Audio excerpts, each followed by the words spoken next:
Boa tarde a todos. Quero agradecer a presença de todos nós aí que estamos com uma profusão de oportunidades aí em lives para a gente participar, reuniões, cursos, palestras gratuitas, coisas tão interessantes e que ainda arranjam um tempo para aproveitar essa oportunidade aqui desse nosso bate-papo sobre LGPD. Então, em primeiro lugar, queria agradecer de coração, Gianfranco, meu colega, agora a gente já fez as contas, né, há 8 anos, pelo menos, né, trabalhando juntos, e que eu, por acaso, seguindo lá no LinkedIn, percebi que ele tinha lá um evento que ele ia falar sobre LGPD, eu falei, mas é o que a gente precisa mesmo, uma pessoa da área de gestão para falar sobre essa novidade que a gente tem aqui, né, que para nós é novidade, mas que para quem está ligado à questão de proteção de dados já é, digamos assim, já havia uma expectativa há alguns anos, né, que já estava sendo discutida essa lei, e foi muito interessante, assim, porque os meus contatos são na área de TI, a maioria deles, e também na área de direito. Então, eu queria, quando eu vi que o Gianfranco podia fazer essa ponte aqui para nós e nos explicar, assim, o que está acontecendo e as consequências, né, dessa implantação dessa lei para todos nós, eu, mais do que depressa, entrei em contato com ele e ele fez essa gentileza de participar aqui conosco.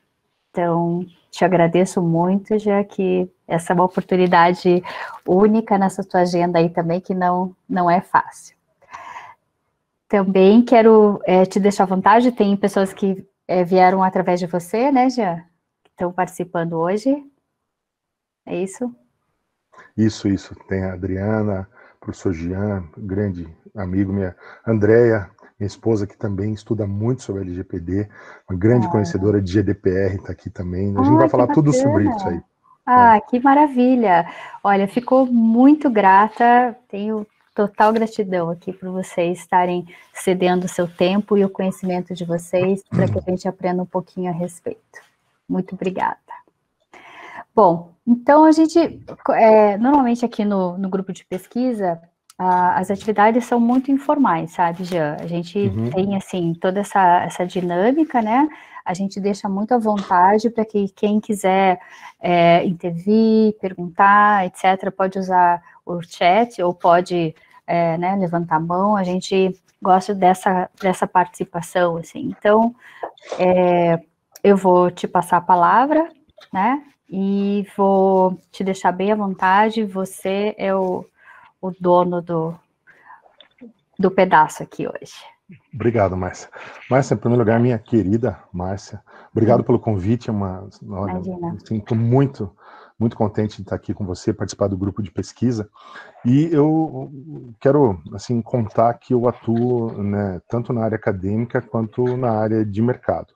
Na área acadêmica, a minha tese de doutorado, ela fala de capabilidade de processos, né, para sobreviver nesse mundo de LGPD. O doutorado em engenharia de produção aqui na PUC Paraná. Então, eu abordo basicamente a parte de gestão, né, a nossa visão de engenharia de produção. Não abordo nem a parte legal e nem a parte tecnológica. Isso é uma coisa interessante, né, de falar de LGPD. Existem esses 3 vieses, né? Existe o viés jurídico, existe o viés tecnológico e o viés de processos de gestão. Então, às vezes a gente até vê de uma forma errônea, né, puxar para um deles, né? Até dá para puxar para um deles para analisar, mas a sinergia que precisa haver, né, vou repetir, entre os 3 vieses, o viés jurídico, o viés tecnológico e o viés de processo de gestão, que aí entra na nossa parte de administração, de engenharia de produção, ela precisa ser uma sinergia assim, muito harmônica para que as coisas aconteçam. Então não há competição. Não, a parte legal é mais importante, a parte de processo é mais importante, a parte tecnológica é mais importante. Não existe isso. Inclusive é caso a caso. Uma coisa que eu quero mostrar na minha tese é justamente que do ponto de vista legal você tem uma análise de risco e do ponto de vista de negócio você tem uma relação de custo-benefício. Então, na verdade, no final das contas, é esse tipo de coisa que você fala quando você fala de capabilidade de processo. Então, eu preferi, né, hoje, para falar, eu vou colocar alguns slides daqui a pouco, eu vou falar mais da parte de mercado. Né? No mercado, eu sou diretor de uma empresa, do escritório brasileiro, de uma empresa espanhola. Essa empresa se chama Intedia. Deixa eu colocar aqui o slide.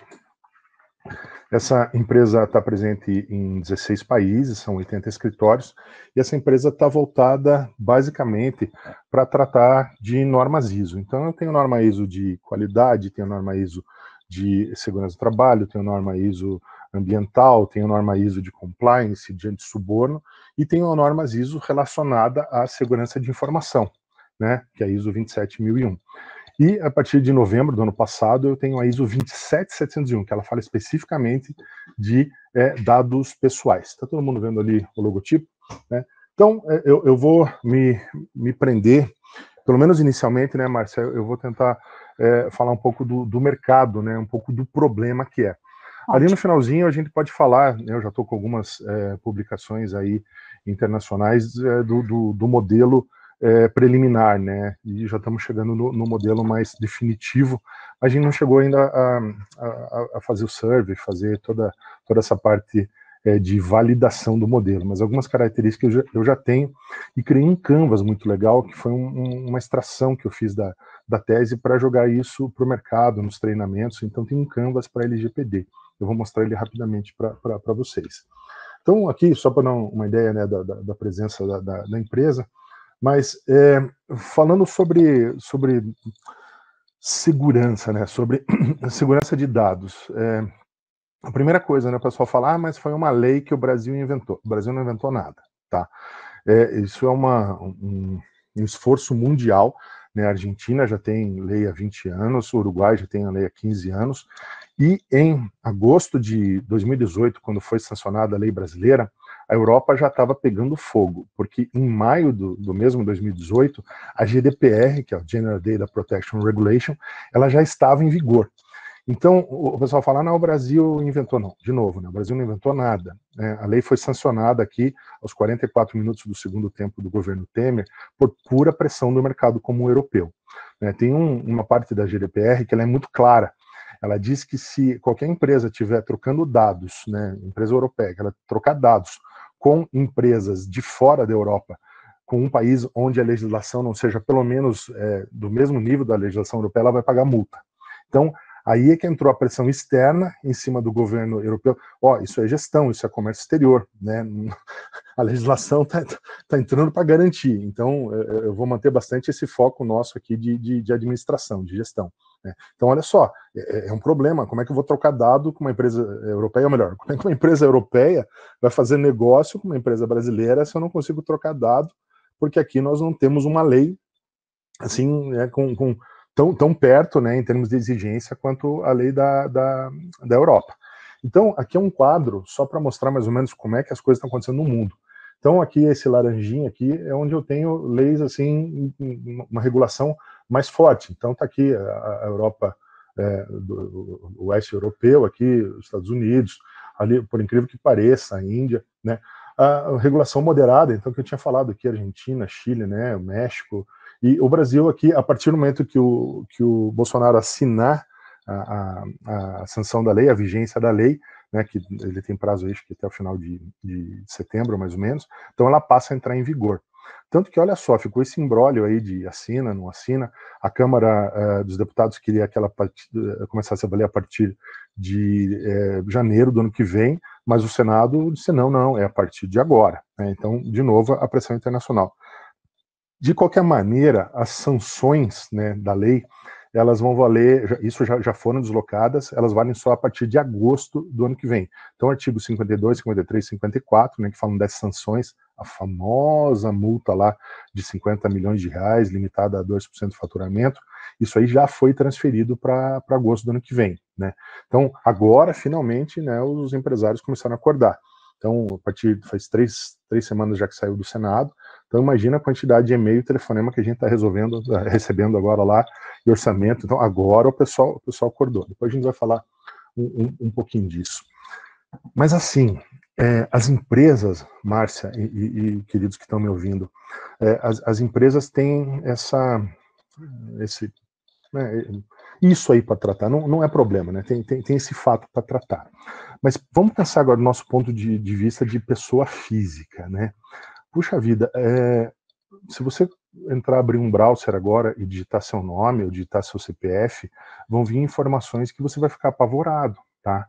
E a lei ela veio para trazer proteção para a pessoa física, né? Hoje as empresas vão ser obrigadas a dar satisfação de quanto tempo elas estão ficando com os seus dados, para que elas estão utilizando os teus dados, ou seja, com qual objetivo.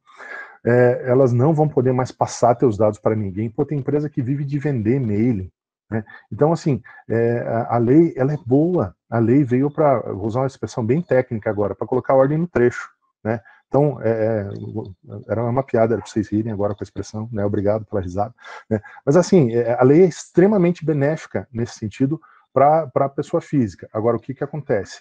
Ela mostra... Oi, Fabiana, você está aí? Que bom. Um abraço, um beijo, querido, né? Então, olha só, é muito benéfica para a pessoa física.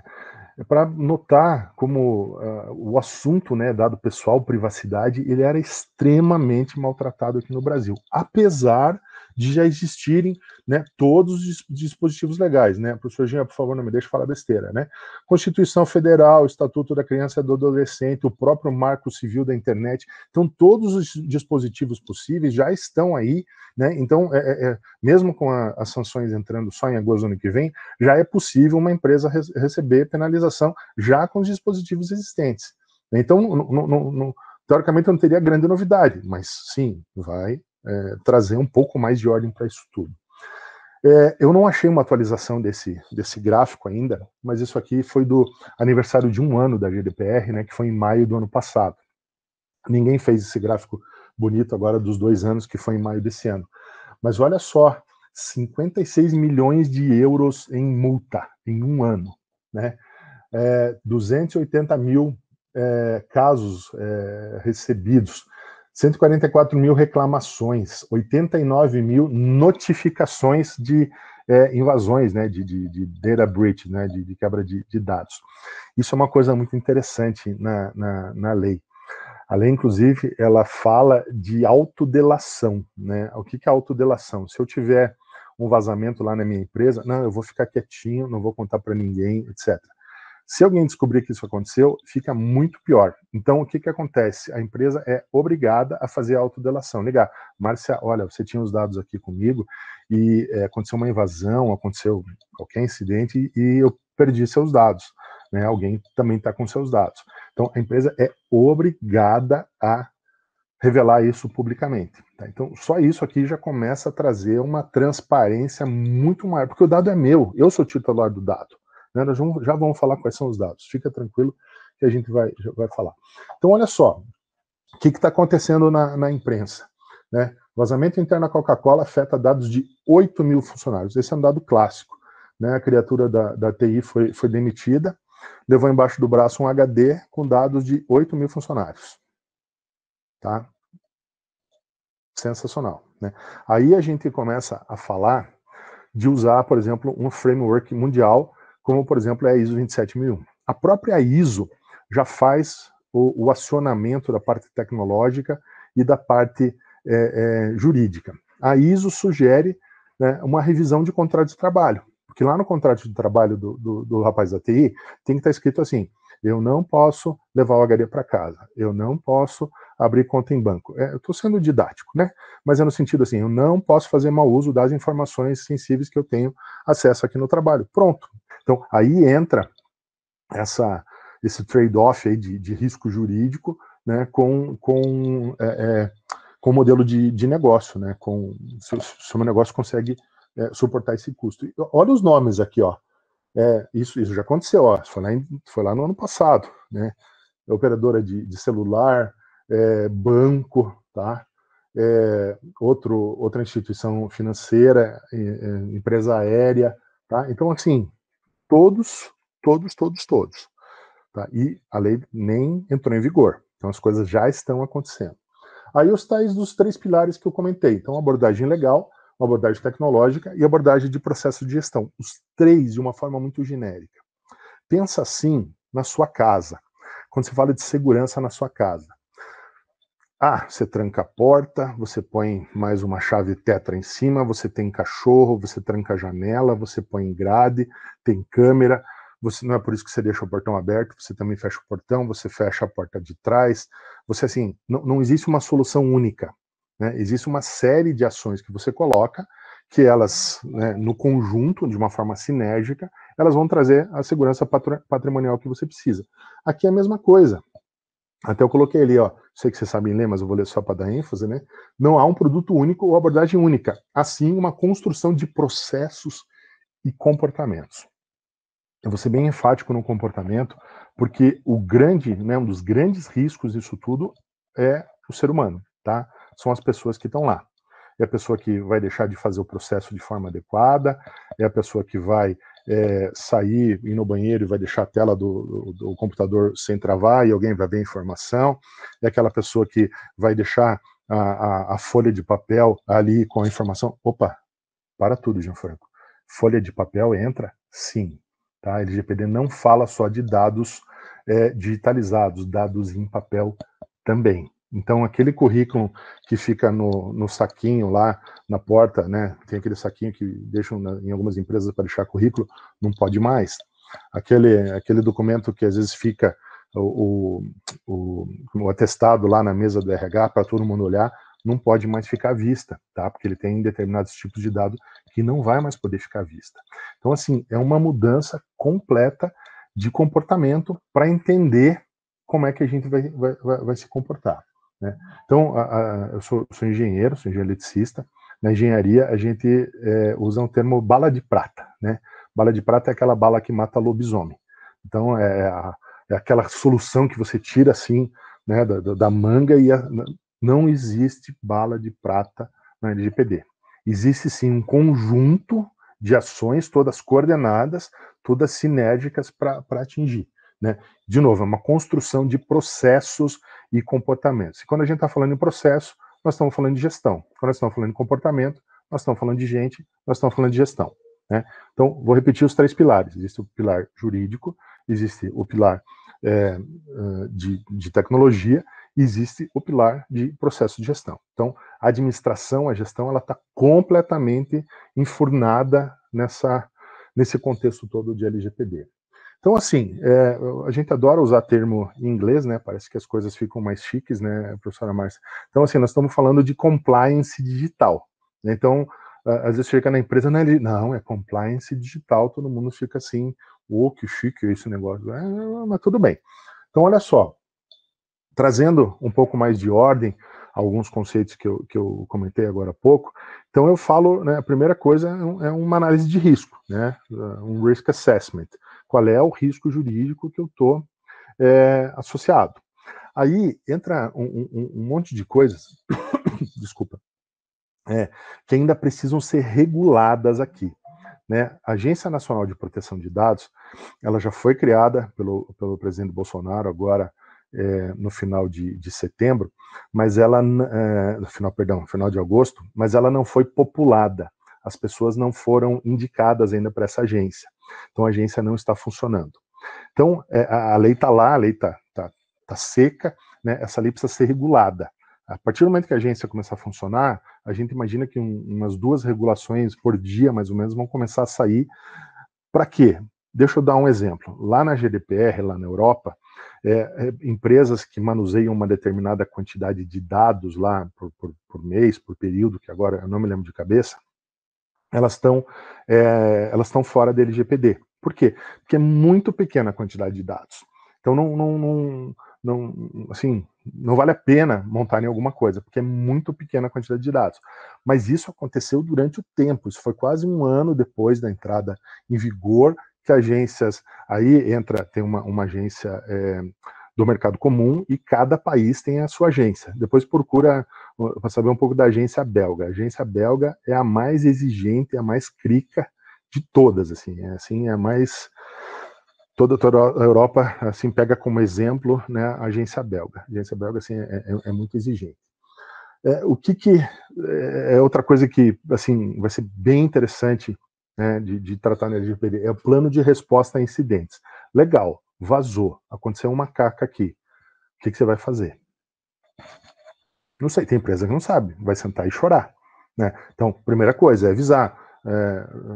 Professor Jean, seus dados vazaram. Professor Pécora, que lindo você está aqui, né? João Vilela, obrigado que você está aí também. Adriana Livramento, sensacional, um monte de gente conhecida aí, né? Dona Adriana, seus dados vazaram, né? Agora, o que eu vou fazer? Como é que eu vou responder esse tipo de incidente? Né? Para quem que eu tenho que dar satisfação? Aí eu vou falar lá no final, aqui no Brasil, tem uma figura criada que é o tal do encarregado. O nome lá fora é DPO, né, Data Protection Officer. Então é o encarregado de proteção de dados. Esse cara aqui vai ter que se relacionar tanto com a Agência Nacional de Proteção de Dados, tanto quanto com o titular dos dados. Aqui no Brasil, o pessoal deu uma distorcida e falam muito que é um profissional, que é uma pessoa. Tem mais cara de serviço. Talvez em algumas empresas grandes tenha uma pessoa, um grupo de pessoas dedicado, mas é algo assim tipo síndico profissional, né? Atende às vezes várias empresas de uma forma simultânea. Treinamento e comunicação, isso vai ter que acontecer dentro das empresas, as pessoas vão ter que botar na cabeça que não dá mais para tratar a carteira de identidade que ele vai pegar do cliente, sei lá, do visitante do prédio, da mesma forma. Aquilo lá, assim, tem outro valor. E o consumidor, né, o titular do dado, assim, ele ganha um poder extraordinário nesse momento, né? Eu tenho dito isso já há muito tempo para os meus clientes, que dificilmente a NPD vai lá fazer uma auditoria, ela vai responder a denúncias, né? E aí entra, né, a lei tem uma característica, ela tem reversão de ônus de prova. Então, se eu entro lá na portaria e deixo a minha carteira e digo assim, vazou aqui nessa portaria, não sou eu que tenho que provar que vazou lá, é a portaria que tem que provar que não vazou lá. Então, só isso, a gente imagina que vai haver uma explosão de ações aí de oportunistas, né? Então, isso é um problema sério, né, que a gente está tentando atever. Então, as empresas têm que treinar, têm que comunicar de forma adequada. Né? Quando eu ministro aula de gerenciamento de projetos, eu falo que o maior risco do projeto é o ser humano. Né? O ser humano bota em risco o projeto. E vai ser o paraíso das auditorias. Né? Auditoria ou seja, eu vou auditar meus fornecedores para ver se está todo mundo de acordo e vou ser auditado pelos meus clientes. Então, vai ser assim. Isso já acontece muito, né, por exemplo, na indústria automotiva. Na indústria automotiva, para você fornecer para uma montadora, né, você precisa pelo menos de uma ISO 9001, de uma IATF, que é a ISO 16949, que é a International Automotive Task Force, é uma ISO específica de mercado automotivo, né, e a cadeia de suprimento, né, professor Pécora, a cadeia inteira de suprimento de logística, ela é coberta por essa norma, porque você tem rastreabilidade, né, de qualidade, né, ela não, se acontecer algum problema de qualidade, você sabe exatamente aonde aconteceu, e é uma coisa que a gente imagina que vai acontecer agora na cadeia produtiva, na cadeia logística de transmissão de dados, né, ou seja, aonde que aconteceu cada coisa para eu poder rastrear. Pessoal, por favor, me interrompa, né, diz aí se eu estou... Pécora, com certeza precisa de rastreabilidade, é isso aí.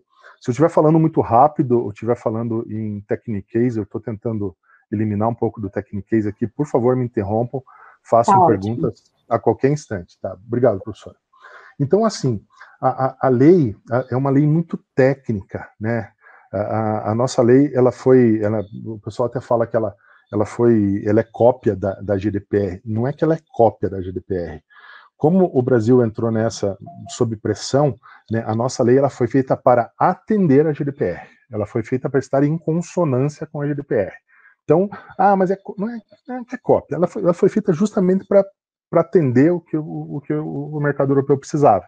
Então, elas são muito parecidas, só que a nossa lei é bem mais branda em vários aspectos. Tem um aspecto outro lá que é mais... a nossa lei é um pouco mais pesada. Depois a Andrea conta pra gente, a Andrea está escutando a gente, ela é especialista em GDPR, depois ela conta alguma coisa, né? Mas a nossa lei, na maioria dos casos, era um pouco mais branda, inclusive tem prazos, a GDPR ela é mais, ela fala assim, 72 horas para responder, a nossa lei fala, responde tipo quanto der, assim, sabe? Então, é meio complicado. Né? E ela é muito técnica, inclusive ela é baseada em normas britânicas que geraram, inclusive, a ISO 27001. Então tem coisa que você pega da ISO 27001 e pega da lei, você, nossa, que parecidão que é. Não é que é parecidão, é que elas vieram da mesma origem. Né, o pessoal que é de TI, que conhece aquela linguagem de ITIL e tal, reconhece muita coisa de vocabulário dentro da própria lei, sabe? É bem interessante. Né? Eu vim do mercado de TI, então a gente reconhece esse tipo de coisa. E olha só... Gianfranco, o professor Pécora está fazendo uma pergunta, quanto tempo as empresas brasileiras têm para se adaptar? Pécora, abraço para você, beijo na Ana, nas meninas aí. Assim, nós estamos esperando o presidente Bolsonaro sancionar a lei, tá? Então, a partir do momento que ele assinar, isso deve acontecer nos próximos dias, até o final do mês, ela vale imediatamente, tá? A lei, o sancionamento inicial dela foi em agosto de 2018, daí ela ficou no período de, professor Gia, por favor, corrija meu latim, de vacatio legis, né? Então é um período aí que as empresas já deveriam ter se adaptado. Só que o que aconteceu? Muitas empresas não acreditaram que ia pegar, né? E no comecinho eu falei um pouco da origem, que foi justamente por causa de pressão do mercado comum europeu. Então as empresas já deveriam ter se adaptado. A Câmara dos Deputados, quando votou a matéria agora em agosto, ela queria transferir para janeiro do ano que vem, para 1º de janeiro. Quando foi para o Senado disse que não, ela vale imediatamente, então nós estamos esperando o presidente fazer a última sanção. De qualquer maneira, os artigos 52, 53 e 54, que eles falam aí das multas, Pécora, eles já foram transferidos por essa votação da Câmara para agosto do ano que vem. Então, as multas, elas foram transferidas para agosto. Mas, de qualquer maneira, existem dispositivos legais, né, a Constituição, o Estatuto da Criança e do Adolescente, o próprio Marco Legal da Internet, que eles podem ser usados para fazer essas punições aí para as empresas. Respondido? Beleza? Show de bola. Então, aqui, eu sei que vocês sabem ler, né, mas eu quero ler só para dar ênfase, né, aonde que se aplica? A todo mundo que faça tratamento de dados pessoais, coleta, armazenamento, compartilhamento, nos meios físicos ou nos meios digitais. Mas assim, é dado pessoal, é CPF, tá? É dado de pessoa. Já vamos ver quem são esses dados. Ou seja, tratado online ou offline, papel, dado digitalizado. Tá? Aí, olha só, aqui o negócio começa a ficar divertido. A lei, ela fala em duas figuras, o operador e o controlador. O controlador é quem faz a aquisição dos dados, do titular dos dados. O titular dos dados sou eu, você, todos nós, pessoas físicas, pessoas naturais. Aí, o controlador sei lá, é a empresa que a gente trabalha. Vamos tomar como exemplo uma empresa que tem a folha de pagamento terceirizada, tá? Então, a empresa que a gente trabalha coleta lá o meu dado da minha mãe, conta do banco, recebe lá atestado, que tem o CID lá, o código de doença, etc. E ela manda para essa empresa que vai fazer algum tipo de tratamento, vai fazer alguma operação nos dados, vai processar a folha. Então, o controlador é a empresa contratante, aqui o operador é esse contador, essa folha de pagamento, segurança, courier, qualquer coisa desse tipo. O que acontece? Essas duas figuras são responsáveis pelos meus dados. E eles respondem, se acontecer qualquer incidente de dano, de perda dos meus dados, os dois respondem de forma solidária. Né? Então aí começa a organizar e começa a fazer sentido aquele mundo, aquele paraíso das auditorias que eu falei. Então, se eu tenho um sistema de cloud computing que eu alugo de uma outra empresa, aquela empresa tem que dizer, mesmo que ela não mexa nada, ela tem que dizer como é que ela está tratando os dados, qual é a segurança que ela tem. Então, isso é muito, muito importante para fazer esse rastreamento de dados. Estava agora, um pouco antes de vir para cá, num cliente que é uma empresa de transporte, que faz transporte para para outras empresas, aí, transporte de funcionários, a gente estava conversando justamente sobre isso. Qual é o fluxo de dados que eles têm? E eles respondem da mesma forma. Né? A tua empresa, quando faz convênio com a farmácia, né? Então, qual é os dados que a farmácia está tendo dos teus funcionários? O que a farmácia está fazendo? A farmácia está vendendo os dados ou ela está ficando só para ele? A farmácia está passando para os laboratórios ficar oferecendo serviço para os teus funcionários. Então, tudo isso é extremamente importante nesse caso. Os dados são meus. Para qualquer um que pedir os meus dados, agora a gente precisa começar a saber o que você vai fazer, quanto tempo você vai permanecer com os meus dados e quando é que a gente pode excluir. Tá? Quando é que você vai excluir? Ou, se eu pedir, você vai conseguir excluir. A gente já vai falar disso aqui daqui a pouco. Então, olha só, o que afinal é dado pessoal? Estou falando há meia hora aqui, né? E agora que eu vou falar o que é dado pessoal. Então, olha só, nome, idade, gênero, endereço, data de nascimento, profissão, etc. Isso é dado pessoal.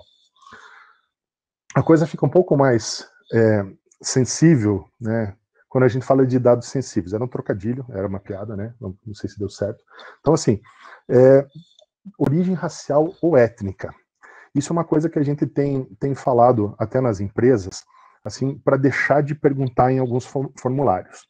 Né? Então o pessoal às vezes fala assim, mas eu preciso perguntar religião. Não, por favor, não pergunte religião.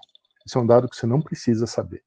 Não, eu preciso saber sim, porque tem algumas correntes religiosas onde a pessoa não pode trabalhar do pôr do sol de sexta-feira e durante o sábado. Ok, mas não pergunta religião, pergunta, você topa trabalhar na sexta-noite e no sábado? Pergunta o que você quer saber. Religião você não precisa saber. Tá? Então, é buscar encrenca. Entidade de saúde. Religião. Por quê? Algumas religiões não aceitam transfusão. Então, pergunta, aceita a transfusão? Sabe? Vai direto no ponto. Você não precisa usar aquela informação. Pergunta a informação. Né? Para quê? Essa informação é fácil de justificar. Eu preciso saber que se eu precisar fazer uma transfusão em você, eu preciso saber se pode ou não pode. Sabe? Então tem algumas informações agora que a gente não precisa saber. Tá? Aí é gestão. Aí os RHs, business partners, etc., tem que começar a se ligar que informação que eu posso pedir no formulário. Antes, não, é para cadastro. Não, acabou de para cadastro. Tem que justificar a informação que você está pedindo. Tá? Então, olha só, opinião política, filiado a sindicato, organização de caráter religioso, filosófico, político, dados referentes à saúde ou à vida sexual. A gente está falando agora. Eu tenho um convênio com a farmácia, daí parece que o funcionário está comprando Viagra lá. E agora? E aí? Tá? Então, é esse o tipo de coisa que a gente vai começar a encarar a partir de agora. Dado genético ou biométrico. Vamos continuar um pouco aqui. Eu não quero cansar vocês aqui, só quero dar um panorama bem rápido, né? Então aqui, o tratamento de dados, você tem que dizer qual é a finalidade, né? A adequação, ele tem que se restringir aquilo que você está falando, que você vai tratar. Eu estou falando do ponto de vista de empresa, né? Qual é a necessidade, né? O estritamente necessário. O titular tem que ter livre acesso aos dados que você tem lá. E olha só, meu nome é Gianfranco. Tudo junto, bem italiano. O que aparece de Gian separado, Franco, Giancarlo, assim, não tá no gibi, né? Então, tá lá, tá Gianfranco separado. Pô, eu vou lá, eu posso, cara, já encho o saco agora. Imagina agora o que eu vou fazer, né, quando escrevem meu nome errado, tá? E assim, tem alguns momentos que as empresas podem usar, né? Tá aqui no famoso artigo 7º, que não só empresas, mas em geral, a gente que o titular não pode se opor ao tratamento de seus dados pessoais. Então, qualquer tipo de obrigação legal, uma política pública, como, por exemplo, agora aí a distribuição da ajuda lá dos R$600, tá? Então, é política pública, tem que fornecer o dado e pronto. Órgãos de pesquisa, contrato, eu tenho que dar meus dados para pôr no contrato, não tem como. Né, processos judiciais, proteção da vida, né, então está entrando numa emergência, desacordado, não tem problema. Legítimo interesse do controlador. Então, por exemplo, se for ler a lei seca, assim, quando eu deixo de prestar serviço para uma empresa, eu podia chegar e dizer, empresa, por favor, apaga todos os meus dados, você não precisa mais dele. Só que é o legítimo interesse do controlador da empresa Por quê? Porque a empresa tem obrigações trabalhistas, obrigações fiscais, obrigações tributárias, né, etc. Então a empresa pode manter. Outro exemplo, o Ministério da Saúde, a ANS, tem uma regra lá que as empresas de diagnóstico por imagem precisam manter alguns tipos de exame por 5 anos, outros tipos de exame por 20 anos. Tá? Então, não choca e não sobrepõe com a LGPD, o que vale é a ANS. Tá? Prevenções à fraude, segurança do titular nos processos de identificação. Então, aqui são os pontos que não adianta o titular dos dados berrar que a coisa vai acontecer. Aqui é a mesma coisa, não sei por que eu deixei.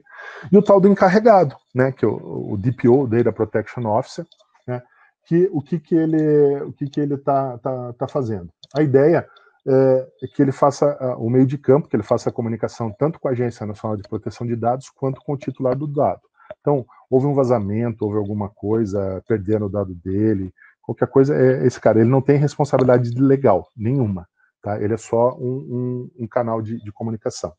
Aí vem uma brincadeira, né? O pessoal fala, tá, mas esse encarregado, ele tem que ter conhecimento de TI, ele tem que ser um advogado, né? Aí eu mostro essa brincadeira aqui, né? Ele tem que ter conhecimento jurídico e tem que ter conhecimento de TI. Então, eu tenho grandes advogados aí que têm conhecimento, estão adquirindo conhecimento técnico, né? E tenho grandes técnicos aí que estão adquirindo conhecimento jurídico, né? Sempre o necessário para a atividade. Ô, Peter, você está aí também? Que legal, cara, que bom te ver aí, bom te ver, tá? Então, esse é a cara do DPO. Aqui é a estrutura da norma, né? A gente sugere sempre a norma ISO 27001 como mitigação desse risco legal, porque ela vai falar de contexto da organização, toda a parte de liderança, planejamento, toda a parte de apoio em termos de recursos, informação documental, né? Como é que acontece a operação dos dados e avaliação de desempenho e o processo de melhoria contínua, né? Que é a característica de todas as ISOs, né?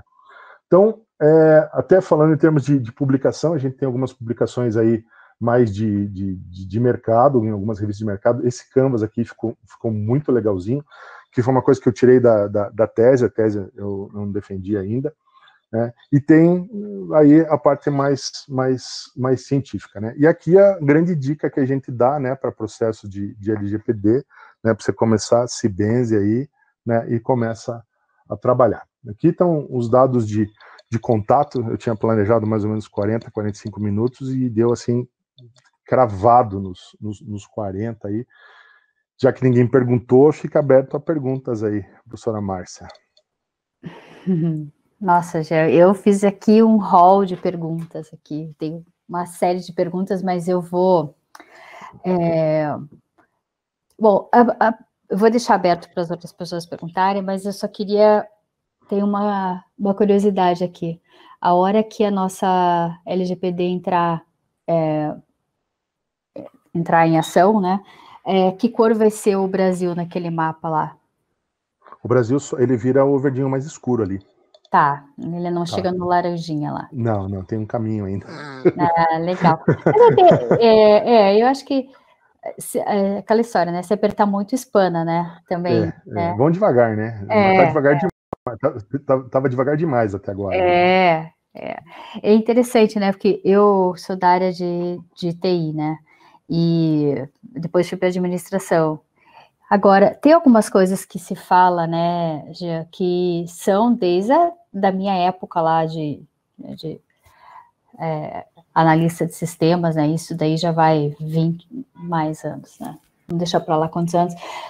Que é a questão de você ter aquilo que você comentou, de ter o responsável por gerar a informação e todas as pessoas que lidam com ela, né? E eu me lembro que na época a gente chamava de proprietário e custodiante, quem tem a custódia da informação, e esse papel a gente já atribuía isso, né? Há muito tempo você já tentava identificar a responsabilidade por danos, máculas aos bancos de dados, intervenções, né? E eu acho que só faltou realmente nesses anos todos, me parece,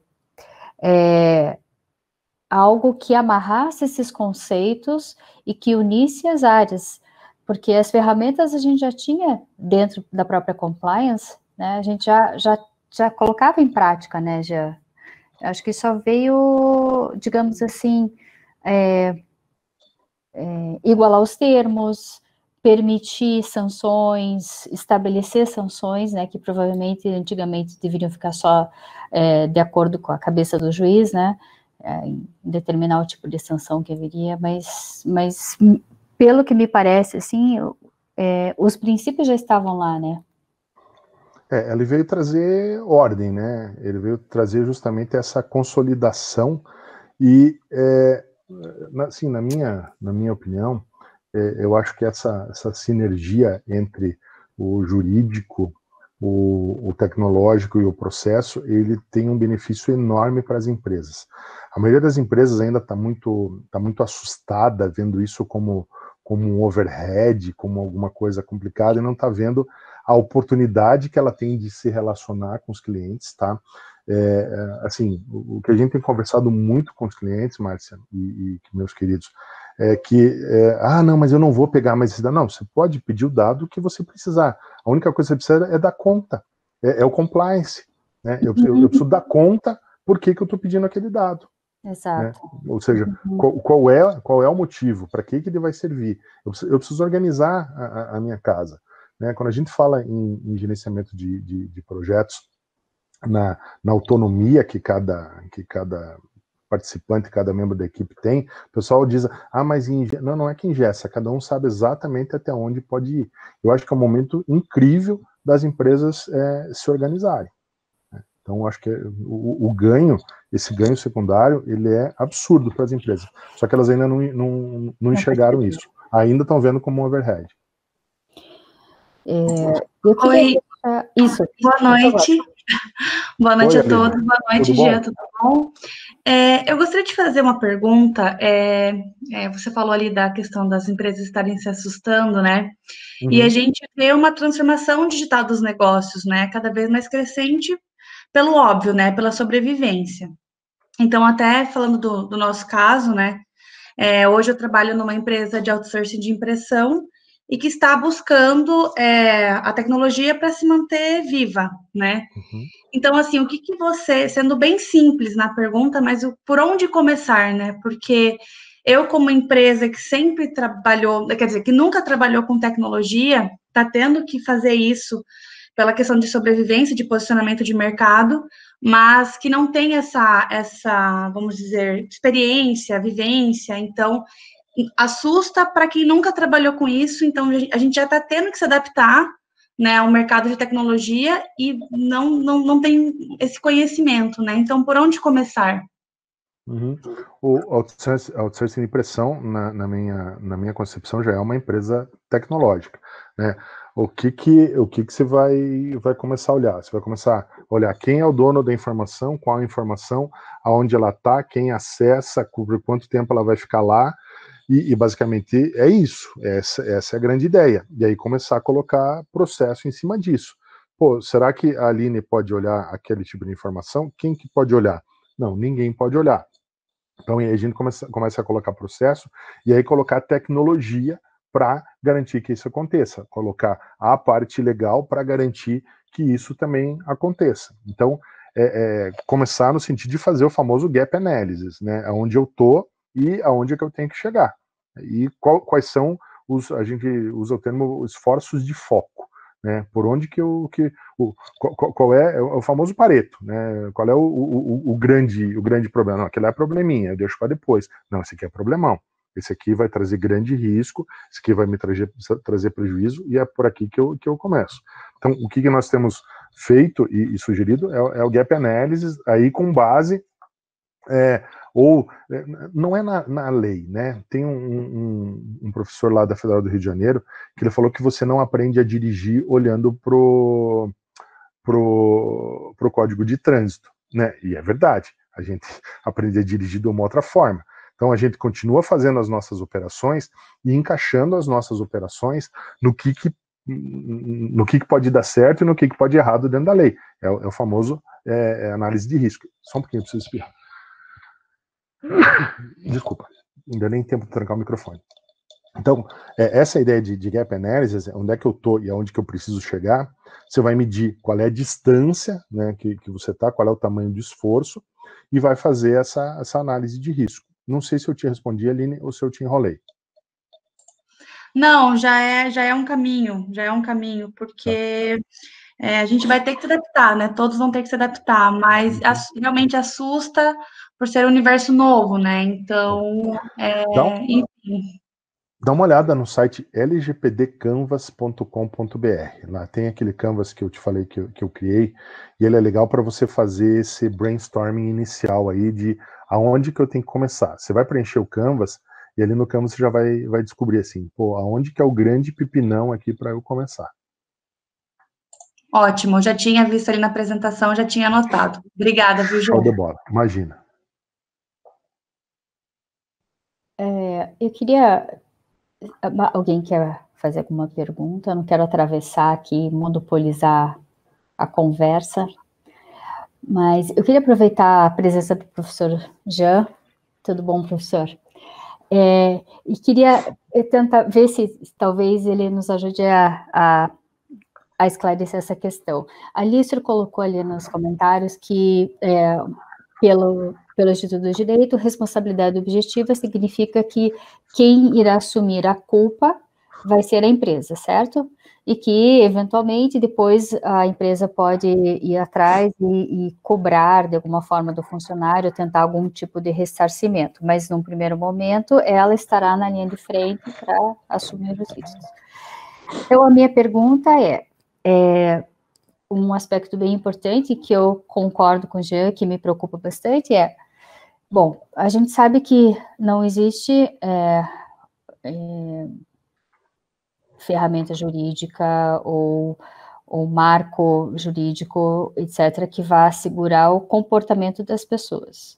Se ela não vai ter uma responsabilidade direta sobre isso, como que a gente pode conseguir essa adesão e isso se transformar num comportamento responsável?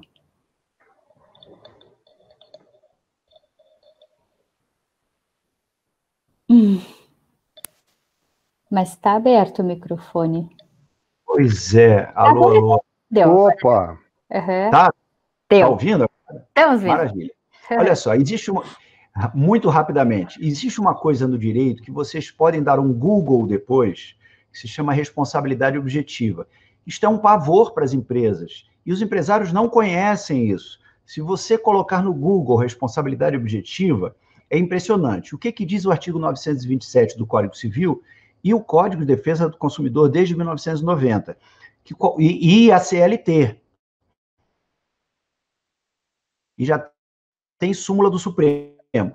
Qualquer dano que o empregado ou colaborador ou ajudante da empresa causar a um terceiro, a responsabilidade é direta da empresa, independentemente de a empresa poder discutir culpa no processo. É proibida à empresa a discussão de culpa. Primeiro ela indeniza, sem poder discutir culpa, que se triparte em negligência, imprudência e imperícia. Então, a coisa mais fácil e melhor que pode acontecer a você é você, por exemplo, bater num carro do Corpo de Bombeiro ou num ônibus. A empresa ou o Estado são obrigados a lhe indenizar, independentemente de discutir culpa. E depois tem ação de regresso, se quiser, contra o seu empregado. Então, qualquer dano, porventura causável por um empregado, por um colaborador, a um terceiro, com vazamento, com notificação ilícita, indevida, etc. e tal, a empresa no Brasil, e não só no Brasil, porque isso não é só brasileiro, em razão do Instituto da Responsabilidade Objetiva, que, repetindo, vale a pena você dar um Google nisso, é muito interessante. A empresa absorve toda a responsabilidade que qualquer empregado causar em nome dela a um terceiro. Então, isso é um tormento na vida do gestor, que ele tem que efetivamente capacitar o seu empregado, o seu colaborador, o seu ajudante, o seu gestor, dizer, olha, gente, não vamos causar dano, porque se houver algum dano, não adianta, a responsabilidade é direta da empresa, sem possibilidade de abrir a discussão de culpa.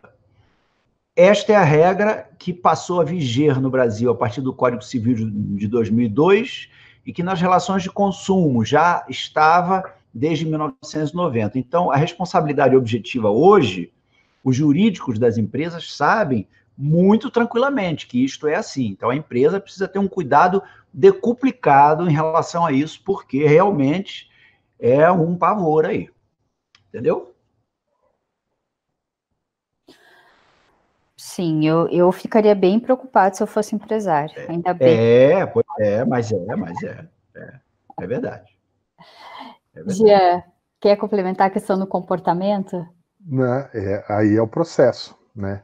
Uhum. Eu digo que, deixa eu mostrar um negócio aqui, já que você falou do processo, do comportamento.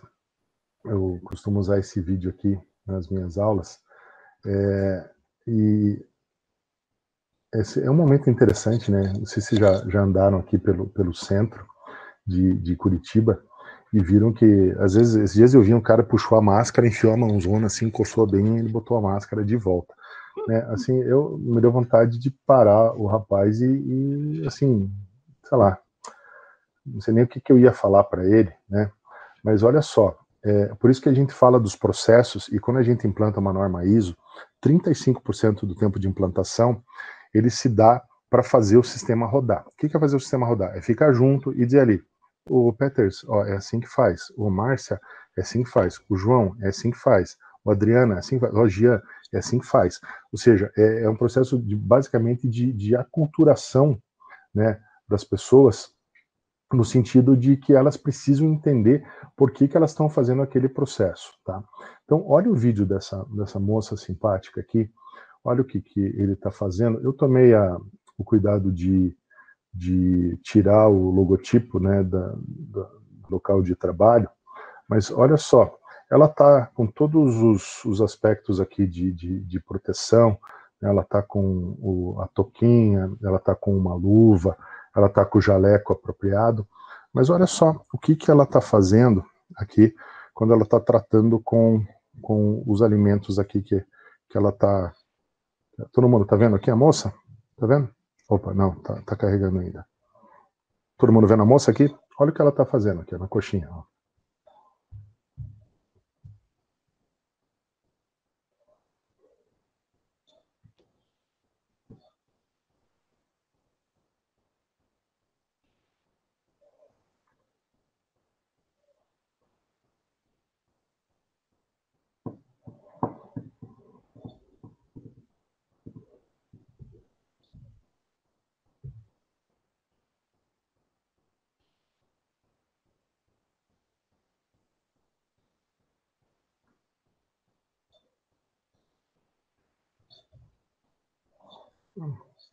Então, assim, né, ela tá ali com recebeu o treinamento, ela tá com a luva, ela não pega na coxinha com a mão, ela pega com a luva, tá com toquinha, só que, né, esse é o grande desafio de você treinar a mão de obra, seja em qualquer, não tem nada a ver com a LGPD, né, o vídeo, mas é o desafio do risco humano em qualquer projeto que você faz. Não sei se eu te respondi, mas a Márcia, se eu te enrolei nessa aqui agora. Não, eu acho que você respondeu sim, mas é que é muito desolador, eu acho, né, essa história, porque você investe tanto, você treina, você orienta os processos, e aí você tem um elemento incontrolável lá no front office, que ele pode pôr tudo a perder. E eu acho isso bem complicado, né, e acho que vai ter muito processo pipocando por aí, exatamente porque as pessoas são muito ingênuas com relação ao que elas podem fazer com os dados, né? É isso que a gente comentou ali, é comunicação, né, os 4 itens de comunicação e treinamento. As pessoas têm que saber quais são os dobramentos de uma caca, né, de uma coisa indevida, de uma não conformidade no processo. Agora, sabe uma coisa que me assusta um pouco também, Jean, é que quando a gente vê alguma coisa um pouco mais institucional, né? Eu lembro que uma época eu dei aula no curso de marketing e era uma aula de sistemas de informação de marketing e a aluna trabalhava para um laboratório suíço e ela foi falar sobre CRM. E aí, nessa oportunidade, ela simplesmente contou como que acontecia o CRM desse laboratório, que é bem famoso, né? Então, cada vez que a gente vai a uma farmácia, ela falou o nome da rede de farmácias aqui em Curitiba, eles escaneavam, eles tinham um acordo com a farmácia e eles ofereceram o software para a farmácia, né, um software de ERP, e a farmácia escaneava qualquer receita que chegasse. Receita branca normal nossa lá, né? A gente não está falando de receita controlada, né?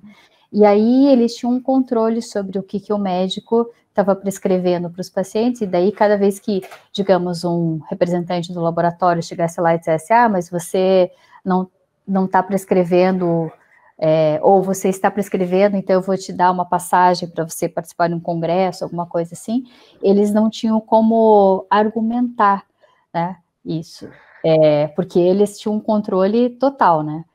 E aí, na hora que ela falou aquilo, eu petrifiquei, assim, eu disse, mas, assim, parece jogo dos 7 erros, né, é tanta coisa errada nisso que eu disse, mas isso é ilegal, né? E ela, uma alta funcionária do laboratório, ela disse, mas se fosse ilegal, a Anvisa já teria impedido. Eu disse, não tem nada, não tem nada a ver com a Anvisa, né? Então, tem outro nome. Nossa, é uma coisa aviltante, assim. E eu fico me perguntando, porque nunca ouvi falar disso publicamente, eu fico me perguntando se esse processo aí não se perpetuou por quantos anos, né? Ou que tipo de normalização a gente teria a respeito disso. Então, mas o que me assustou, assim, pessoalmente ali naquele caso, é que nós não estamos falando de uma pessoa, assim, na linha de, assim, um funcionário de um magazine lá que pegou teus dados e tá te ligando para oferecer alguma coisa que não seja exatamente o produto que você reservou e tal, porque isso a gente até pode dizer, não, é uma pessoa um pouco com desconhecimento de causa. O que me assustou foi ela defender peremptoriamente a atitude do laboratório e haver todas, digamos assim, o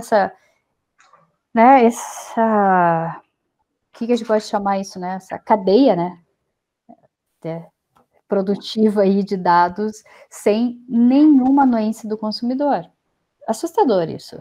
Eu fiquei muito, muito assustada na época. E eu acho que esse tipo de coisa a gente pode tentar amenizar a partir de agora, assim, a gente não vai correr tantos riscos como esses, assim, que a gente simplesmente não conhece a situação, né? Que bom. Armando, seja bem-vindo, Armando. Boa noite, meu amigo. Quanto tempo, hein? Nossa, que bom que ele está aqui. Muito prazer em ele estar aqui. Seja bem-vindo. Seja bem-vindo. Boa noite. Muito obrigado, Márcia. Obrigado a todos. Uma boa noite a todos. Obrigada. Gente, por favor, façam perguntas, comentários. Não quero aqui monopolizar a conversa. Boa noite. Queria fazer uma pergunta, professor Giovanni. Queria agradecer aí pelo convite aí da palestra, né, por organizar aí. Valeu, Léo. Uma coisa que né, me surgiu agora, né, a gente usar essa forma indevida aí, logicamente, né, maliciosa, né, eu acho que isso é um fator, né. Mas como que o professor enxerga essa questão aí, por exemplo, de analisar as informações, né, eu digo um exemplo, por exemplo, do marketing, né, o marketing estava se tornando muito mais direto, né, muito mais assertivo, capturando informações, né, então, o cara faz o login social em qualquer... e pego uma série de informações que eu cruzo e faço um marketing totalmente assertivo, né?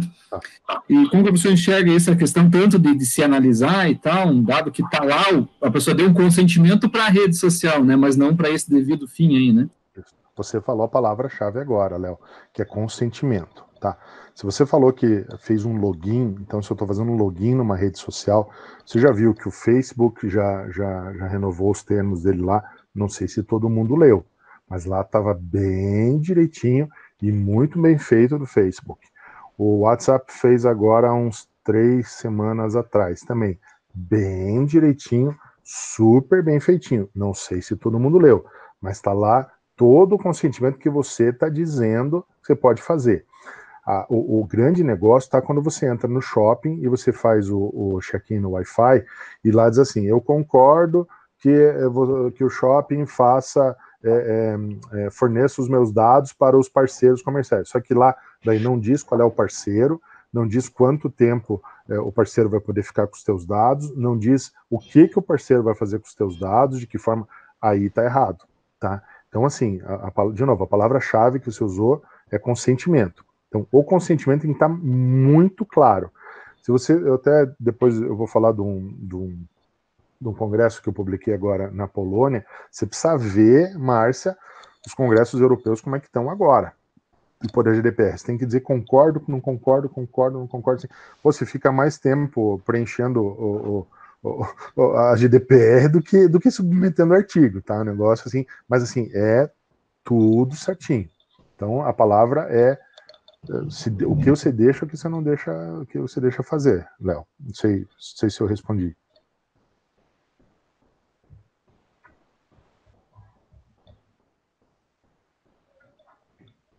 Vamos lá, perguntas. Eu tenho uma pergunta também com relação a documentos físicos. Uhum.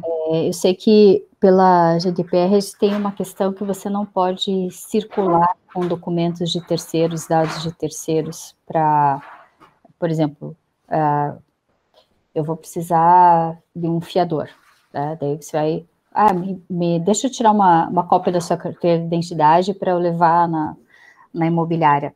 Você não pode circular com documentos de terceiros. Você tem ideia como é que fica isso aqui no Brasil? Essa captação de documentos? É que ele está ali, o documento ali está no artigo 7º, né? Então, por exemplo, se você precisar para um contrato, para alguma coisa desse tipo, você vai ter que fornecer. Ok. Eu já não quero fornecer mais nada. Eu já digo, não sei. Deixa eu ver meus direitos primeiro. Mas é que nem o João tá perguntando agora ali, né? Tá dizendo que se algumas ferramentas são os cookies, né? Que não permitem navegação se você não aceitar, né? É a mesma coisa. O cookie é o mesmo tipo, João, que eu estava explicando para o Léo, né? Você vai aceitar ou não vai aceitar. Então, e é uma via de mão dupla. Se você não aceitar, o site talvez não te deixe navegar. Pronto, né?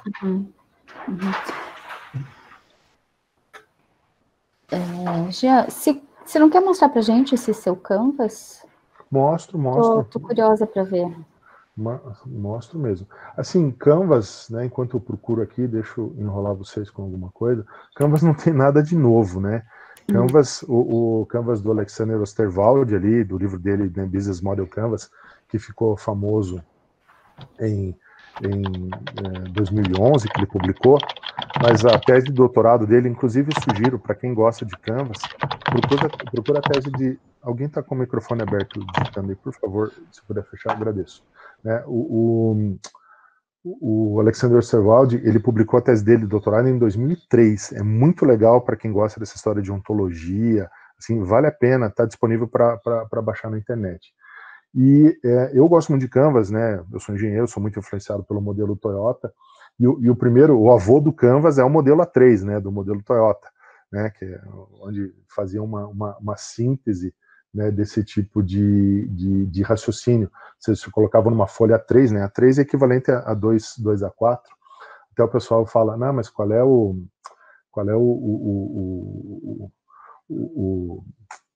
assim, a mágica, né, do modelo A3, né, tinha algum motivo cósmico? Não é. É que naquela época era o máximo que você conseguia transmitir num fax, né, o tamanho A3, então não tem nada, né, de grande coisa assim no A3 em si. Mas o Canvas é legal porque ele reúne um monte de coisas, né, ele é visual, né, a gente usa aquela estratégia, utiliza, né, o grande instrumento tecnológico que é o tal do post-it, né, o post-it ele traz um ownership para quem está fazendo, ou seja, você deixa as pessoas donas do projeto, do processo todo, né, então você traz as pessoas para essa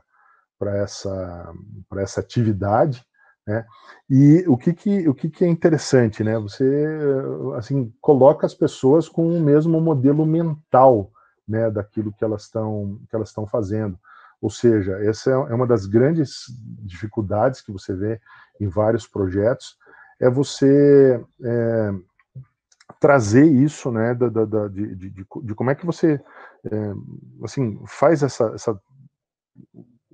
assim, esse alinhamento de pensamento. O Canvas, ele veio, deixa eu mostrar duas coisas antes aqui, Márcia. O Canvas, ele veio de 2 artigos, tá? Deixa eu mostrar antes aqui, que foram os artigos da minha revisão sistemática de literatura, tá? Então, um deles deveria ter saído no IEOM. O IEOM deveria ter saído em abril, mas por causa da pandemia, ele ficou para o ano que vem, então ele já foi aceito e tal, né? Então esse aqui Proxy Capability in LGPD Context, então é a caracterização, né, do problema e direções futuras de pesquisa. Então, o artigo ficou bem legal, né, com metodologia joia, né, onde eu defini quais eram as palavras-chave, comecei a buscar na literatura, fiz toda aquela parte de bibliometria, então ficou um artiguinho bem interessante, né? E o segundo artigo é esse aqui, que foi publicado agora num congresso na Polônia, que é o modelo preliminar. Então, o modelo preliminar, o grande finding do modelo preliminar são esses 7 aspectos aqui, né? Então, o modelo de capabilidade, né, ele traz, né, esses 3 vieses, o de processo, de negócio, a parte legal e a parte tecnológica. E aí entra, né, o processo de gerenciamento, né, do negócio, a parte de monitoramento contínuo, né, as várias normas e as várias melhores práticas que elas entram no modelo, né, a própria lei especificamente, né, modelos de serviço, uma análise de risco e o contexto de negócio. Então, essas aqui são as 7 grandes componentes, né, do meu modelo de capabilidade, que acabaram dando origem ao Canvas, né. Então, o Canvas foi um excerto, né, da tese, que a gente já colocou. Ele foi publicado na revista Mundo PM, que é uma revista mais para praticante, e foi publicado também no CEND, que é um congresso de inovação. Então, já tá rodando, a gente usa em treinamento. O irmão do Leonardo Peters participou até de um curso que a gente usou com o modelo. Então, é aquela estrutura conceitual, e ele tem basicamente essa carinha aqui, né? Então, os campos é a linha de negócio da empresa, então, onde você vai caracterizar o que a tua empresa faz, que tipos de dados que você tá operando, aonde que esses dados estão, então, basicamente, se está em cloud, não está em cloud, quais são os riscos, aí aqui é basicamente ISO 31000, que é análise de risco. Então, quais são os riscos legais, tecnológicos e riscos de processo. Quais são as áreas afetadas diretamente, como é que a tua segurança lógica, física e política de acesso, tua coleta, processamento e uso, compliance legal, né, o processo de comunicação do DPO, né, o relacionamento com os terceiros, né, a grande entrega é esse plano de ação. Então, na realidade, você vai pegar todos esses aspectos, vai montar um plano de ação, e a ideia daí é fazer um preço, né, ter uma estimativa de custo desse plano de ação. Então, a pergunta, né, que fizeram agora, por onde que eu começo? Né, aqui você vai reunir uma equipe transdisciplinar, né, então, preferencialmente TI, jurídico, operações, pessoal de processos. Tem clientes que o marketing está puxando, alguém tinha falado ali por exemplo, como é que eu uso o e-mail, né, para ter clientes. Esse era um cliente que vive de doações, era uma ONG, então ele queria saber se a forma de pedir doações dele estava sendo correta, então a gente atendeu, analisou, né. Então, essa aqui é uma ideia de você sair, e aí a gente vai, né, fase a fase aqui, a gente vai mostrando o que consta cada um e vai preenchendo. Então, isso aqui até faz parte de um treinamento nosso, e a gente usa o Canvas para falar de LGPD e sair de lá com um plano de ação, né? A ideia é sair com 5W2H, né? E basicamente essa é a grande saída do Canvas. Tá naquele site lgpdcanvas.com.br, tá um artigo que descreve de ponta a ponta como você usar esse Canvas aqui, mas ficou bem legal. Nossa, sensacional. Muito útil. Muito bom mesmo. Vou entrar lá para ver. Tem uma pergunta aqui Daniel Valotto. Jean Menezes está agradecendo. Quais são as perspectivas de pesquisas acadêmicas emergentes a partir da sanção da LGPD? Assim, o que a gente está fazendo? Vou dizer da minha parte aqui, montar esse modelo de capabilidade, tá? O pessoal fala, maturidade. Não, maturidade não dá para fazer porque não tem ninguém usando ainda. Então a gente fala de capabilidade. Se já vieram falar em maturidade, tive que entrar na discussão filosófica aí, o que era maturidade e capabilidade. Né? Então a ideia depois, né, é falar um pouco de maturidade. Mas assim, a grande coisa que eu vejo, Valotto, é essa parte de análise de risco. É como entender o risco jurídico. Né? Eu acho que aí, em algum momento, precisa entrar uma pesquisa transdisciplinar envolvendo... Né, a participação do Jean foi brilhante. Né? O Jean ele trouxe, né, um foco, trouxe um depoimento jurídico em cima de algo, né, que a gente estava comentando aqui. Então, eu não tenho conhecimento jurídico, sou engenheiro, né? Conheço bastante da parte tecnológica, mas o meu foco do meu trabalho acadêmico não é tecnológico. Então, em algum momento a gente precisa reunir essas três coisas né, ou uma sequência de trabalhos, onde cada um estude um pedaço, depois a gente reúna. O que eu vejo é a necessidade de tornar isso mais transdisciplinar, tá, Valotto? E, especificamente, assim, você está fazendo sua tese, né? Qual é o seu tema da tese? O tema é justamente capabilidade de processo, é o que uma empresa precisa desenvolver para sobreviver nesse mundo, né? Como é que ela vai tratar. Então, aqueles 7 itens ali é o início, né? Eu estou desdobrando daí em cada aspecto, né, de capabilidade, como é que a empresa como é que ela precisa se comportar. Eu estou te perguntando porque você sabe que aqui a gente tem um público bem acadêmico, então tem alguns aqui começando o seu doutorado, outros que já finalizaram seu mestrado há algum tempo, então essas possibilidades, assim, da onde que a gente poderia transitar e outros aspectos, assim, que fossem interessantes para a gente pesquisar, são sempre muito bem-vindos. A parte de risco, eu tô usando bastante de COSO, estou usando bastante ISO 31000, né, nos próprios modelos, aí eu entro em modelo IT, eu uso a ISO 27001, 27701, então é nesse mundo que a gente tá investindo, tá procurando coisas práticas, né, para montar um modelo que realmente ele possa ser seguido, né, e avaliado dentro das empresas. Porque a grande questão, Márcia, é essa mesmo, né? Como é que eu vou exigir da farmácia do senhorzinho ali da esquina, que a farmácia é só dele, familiar, como é que eu vou exigir dele o mesmo nível de proteção de uma grande rede de farmácia? Né? Por enquanto, a lei não foi regulada, por enquanto a lei é igual para todo mundo.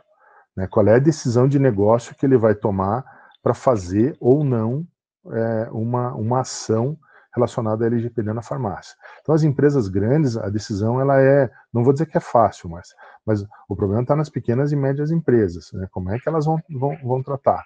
Como é que elas vão tomar essa decisão? É a brincadeira que eu faço. Você não compra um cofre de 100 para proteger uma nota de 10.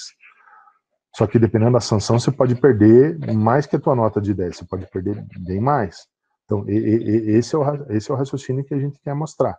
Como é que eu faço essa tríade aí, principalmente com análise de risco? Aqui uma pergunta, né? Armando. Tudo bem, Armando? Prazer. Gil Franco, pela sua experiência, a LGPD é algo que promove o desenvolvimento ou é um retrocesso? Total desenvolvimento, irmão. Total desenvolvimento, tá? Vamos falar em termos bem leigos, assim, estava bagunçado e ela veio para trazer ordem. É simplesmente isso, né? Eu tinha comentado um pouco antes de você entrar que as empresas não viram o tamanho da oportunidade que isso é, tá? Então, é o momento de colocar ordem, é o momento de respeitar mais o consumidor vai ganhar, a pessoa física vai ganhar um poder enorme, tá? E aí eu já começo a responder a pergunta da Gleiciane, tá? A fiscalização que a gente vê, pelo menos no começo, né, eu tinha comentado que a LGPD, a NPD, que é a Agência Nacional de Proteção de Dados, ela não está formada ainda. Ela foi formada, perdão, mas ela não está populada. Não tem as pessoas ainda para trabalhar lá. Então, dificilmente a NPD vai chegar numa empresa e bater nas portas e vai perguntar como é que você está tratando os seus dados. O que a gente imagina que vai acontecer é uma sequência de denúncias, tá? Então, alguém chegar numa empresa e dizer, olha, a empresa vazou meu dado ou não tratou bem o meu dado, tá? Então, assim, vai ser via agência regulatória, não vai ser judicialmente. Você vai fazer uma reclamação, é como você faz com telecomunicações hoje. Você faz uma reclamação na Anatel, na transporte você faz na NTT, na saúde você faz na ANS, né, você faz na agência reguladora, e ela vai fazer o acionamento em cima da empresa, tá? O que a gente está bem apreensivo é com a quantidade, Gliciane, de assim, pessoas mal intencionadas que podem começar a impetrar algumas reclamações indevidas, né? Eu tinha comentado antes que a lei ela fala em reversão do ônus da prova. Então, se eu vou num lugar e digo, vazou meu dado aqui nessa empresa, não sou eu que tenho que provar, é a empresa que tem que provar que o meu dado não vazou lá. Então, isso pode dar margem a bastante ações indevidas, né, por pessoas, né, que, aí, vamos usar um termo suave, né, pessoas desocupadas aí que possam fazer isso, né, para não chamar de mau caráter, né. A gente tenta ser educado, né, Armando? Às vezes não dá, mas a gente tenta, né. Gliciane, desculpa, eu não tinha visto sua pergunta, que já estava ali na fila. Gliciane foi minha orientanda no mestrado, e agora está fazendo um trabalho brilhante lá na PUC também. Então, obrigada, Gleice. Mas eu acho, sabe o quê, Gê, que eu acho que como toda lei que, quando surge, tem os mal intencionados, né? Eu lembro quando teve lá a questão da... também, era uma época bem bagunçada a questão da pirataria de software, daí a gente determinou o que seria motivo de extinção ou não, o que seria permitido, etc. E foi bem nessa base das denúncias. Eu me lembro que havia também uma onda de ex-funcionário denunciando, né, o uso de software pirata, etc., né, para se locupletar de alguma forma, de vingança, né, de alguma coisa assim, que sempre vai existir, né. Eu acho que vai ser natural. Eu também, quando eu me lembro da lei do consumidor, né, que também havia isso, as pessoas reclamavam, devolviam coisas que elas já tinham usado, etc., e como estava no direito delas, elas se achavam, né, à vontade para reclamar. E daí acho que o próprio mercado acaba se acomodando, respondendo essas questões um pouco mais pontuais, mas eu acho que vai ter um monte de denúncia por... A Aline fez um comentário ali super pertinente ali também no chat ali. Eu concordo, né? O que você falou, Aline, é por aí mesmo. Uhum. Tá, o Daniel perguntando, existem várias leis aqui no Brasil que não pegam e na prática não mudam nada. Aquilo que eu contei no comecinho lá, Valoto, é pressão de fora, tá? A GDPR lá, ela diz que se uma empresa europeia trocar dados para um país onde esse país ele tem uma lei inferior à GDPR, ela vai pagar multa, né? Então, é o próprio mercado comum europeu fazendo essa pressão aqui em cima do Brasil. Então, não é que ela não vai pegar, tá? Ela já pegou, tá? Vai pegar. Acredite, com esse poder que está sendo dado para a pessoa física, né? Assim, o negócio já pegou. Assim, a minha visão é essa.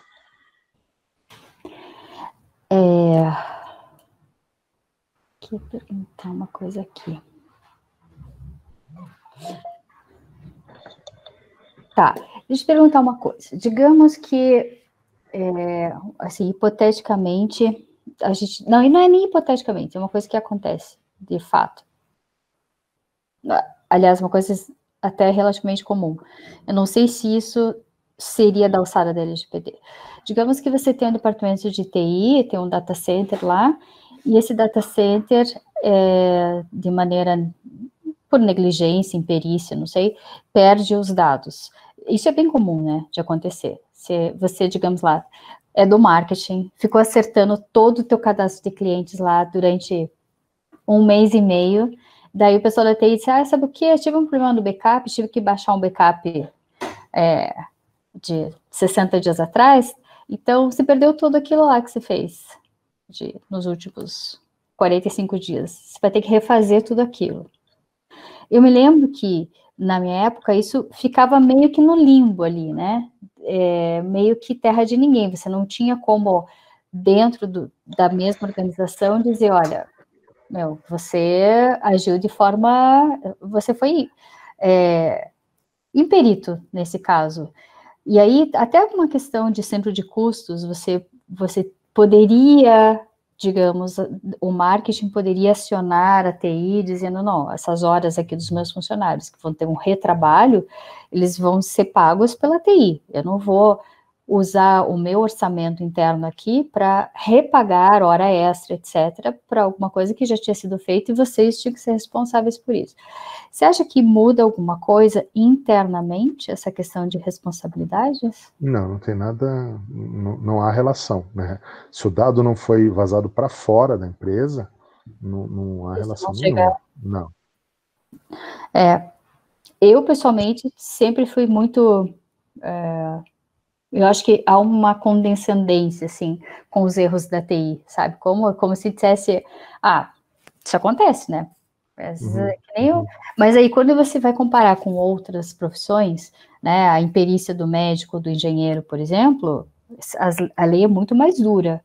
Mas com, às vezes, os profissionais de dados, às vezes há uma certa flexibilidade, assim, não, é porque a tecnologia, às vezes, tem dessas coisas, né, e não há uma responsabilização, me parece, assim. Eu lamento por que não tem algum mecanismo, assim, da gente poder dizer, não, você perdeu, você vai fazer.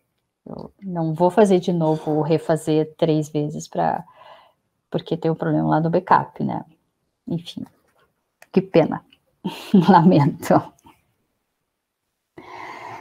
Gente, mais perguntas?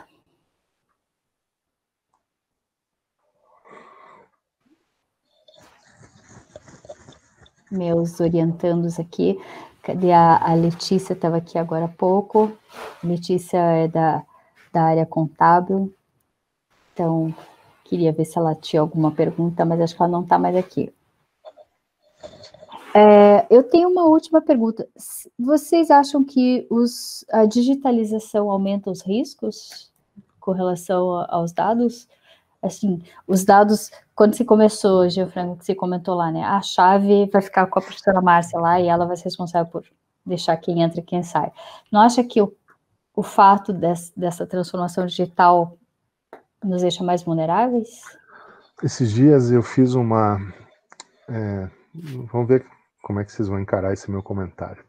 Está aqui do meu lado, meu filho de 16 anos, a gente tem um escritório aqui em casa, tem uma outra mesa aqui.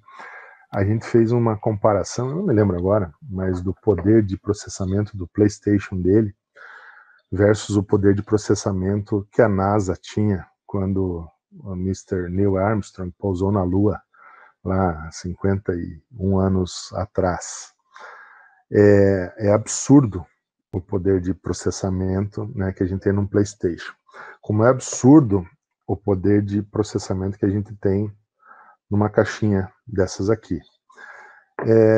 E se a gente levar em conta que a maioria das pessoas usa esse poder de processamento para mandar piada e passar pornografia, a minha fé no uso do que está digitalizado, ou melhor, na banalização do que está digitalizado, né, eu respondo sim a tua pergunta, aumenta o risco. Porque as pessoas, assim, hoje a gente tem uma profusão de PDFs aí. Eu, quando era bolsista do CNPq, na minha graduação, né, não interessa, lá nos anos 90, quando eu me formei, Mas você é mais velho que eu, Armando, não dá risada não, que você é mais velho que eu. Mas assim, a gente tinha aqueles transactions do I3E, né, para pesquisar, nossa, hoje, com um clique, você entra numa base de dados, você tem um acesso absurdo, né, mas o valor que era dado num artigo antes, o que você tem no valor num artigo hoje. Eu não sei se eu estou conseguindo me expressar direito, eu não queria que vocês me entendessem de uma forma errada, mas eu quero dizer que as pessoas não têm o costume de trabalhar com segurança de informação, né? Então, especificamente dados, né, a gente cansa de escutar, mas eu perdi tudo que eu tinha. Cara, custa 200 e poucos pila por ano para você ter aí vamos falar, né, um Office 365, você tem 1 giga de armazenamento para você colocar teus dados. Pô, mais 200 pila você compra um HD externo. Eu tenho meus dados na nuvem e tenho meus dados num HD ainda, porque eu sou antigo. Se der um pau na nuvem, eu ainda tenho o HD que eu faço de vez em quando. Então, assim, as pessoas não têm cultura de dados. Mas é só um currículo, deixa ali. Então, assim, a gente trabalha com processo, Márcia, então a gente vê a não conformidade, e é cultural, tá? Tem empresa que é tudo direitinho. Agora, você precisa criar cultura, né? Então aí entra a gestão. Esse é o nosso papel como administradores. Não adianta reclamar das pessoas. Então, eu preciso colocar essa cultura de gestão dentro da empresa que eu estou trabalhando. Eu preciso dar o norte, porque eu sou o gerente, eu sou o diretor, eu sou o empresário, eu sou o pesquisador, eu preciso dar essa cultura de gestão, né? Aí a gente se apoia aí nos psicólogos, aí no locus de controle interno, locus de controle externo, né? O meu locus de controle precisa ser interno, e é minha responsabilidade, sim, colocar essa cultura de proteção de dados aqui dentro da minha companhia, né? Aí é gestão, aí é administração, é o que a gente faz, é o que a gente estuda, né, Márcia? Então, não sei se foi meio antipático o que eu falei, mas é o que eu acredito, tá? Nada, imagina, isso é realidade, né? As pessoas realmente são muito, e eu acho muito ingênuas, eu acho até, né? Às vezes eu vejo, assim, a quantidade de informações até sobre os filhos, né, que elas compartilham nas redes, assim, eu fico um pouquinho assustada com isso. Não sei se eu sou meio careta também, ou se eu já vi muita coisa errada acontecendo, né, nessa área de TI, e que as pessoas confiam de uma maneira um pouco cega, né, e até acho que vocês já devem ter visto, né, esse novo documentário ali, novo filme, na verdade, né, do Netflix, né, O Dilema das Redes, que é extremamente interessante, né, que se alguém ainda não viu, acho que vale a pena, né, de The Social Dilemma. Acho que é assustador, né, o acesso aos dados que as empresas originalmente tiveram, e até uma coisa que me chamou a atenção, não sei se mais alguém assistiu já o documentário. Não vi. Já me recomendaram 3 pessoas, você é a 4ª. Vou ter que ver esse final de semana. Não, vai ter que ver, sim, porque eu até achei bem interessante, porque a gente estava até comentando aqui, eu vi com os meus filhos, eles não culpam ninguém. Eu não sei se até por uma questão jurídica, eles são executivos das empresas que a gente conhece, né, Facebook, Snapchat, Twitter, Instagram e várias outras, e eles fazem questão de dizer, não é culpa de ninguém, mas a forma como isso, a organicidade as ramificações que aconteceram naturalmente, à medida que foram armazenando mais dados das empresas, das pessoas físicas, ela saiu do controle. E a gente agora tem mecanismos, né, de inteligência artificial, dos quais a gente não tem controle. E isso é assustador.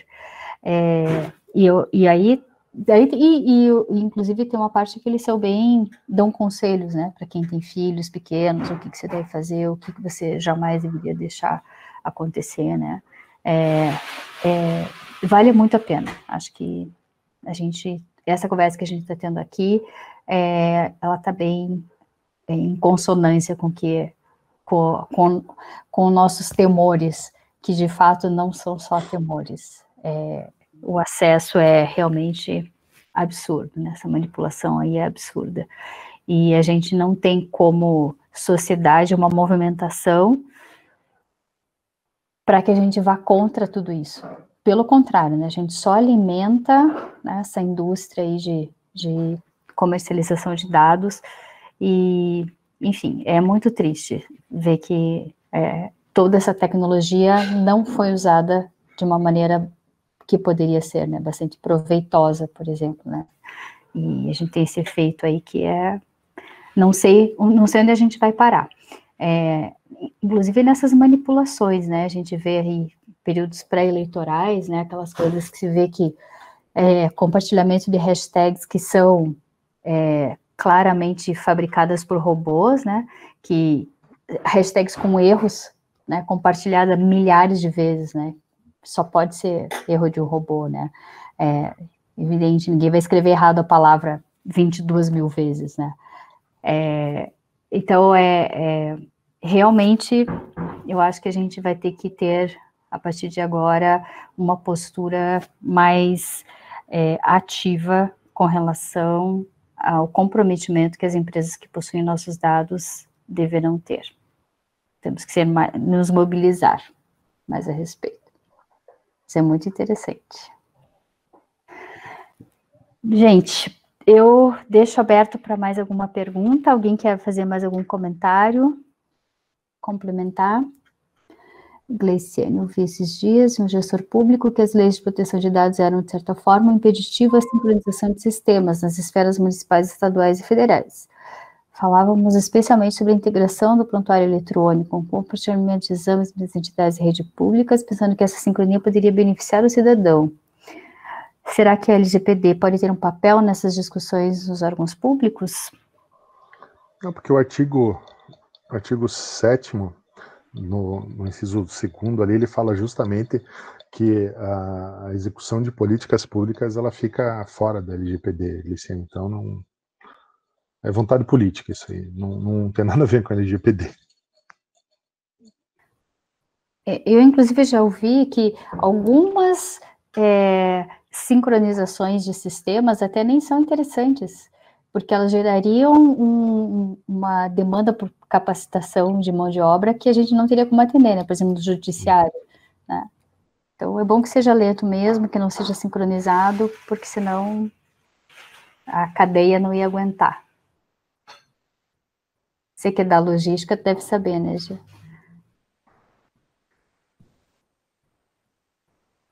Gente, eu acho que foi uma tremenda aula sobre LGPD. Gianfranco, quero te agradecer muito, agradecer também a participação de todos que estão aqui, disponibilizando seu tempo, compartilhando seus comentários.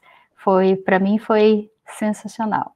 Quero só posso agradecer a você e a todos que estão aqui hoje à noite.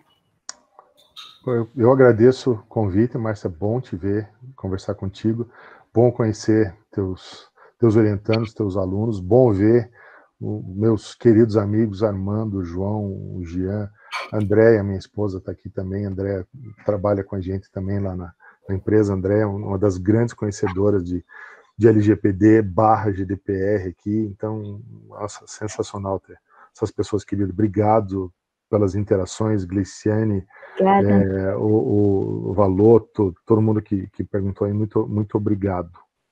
Uhum.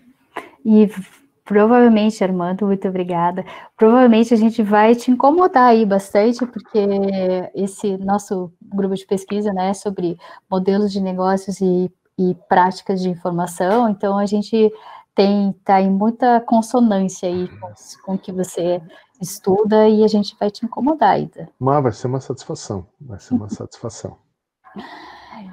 Olha, muito obrigada, então, uma boa noite a todos e bom final de semana. Obrigado, tchau, tchau. Obrigada, tchau, tchau.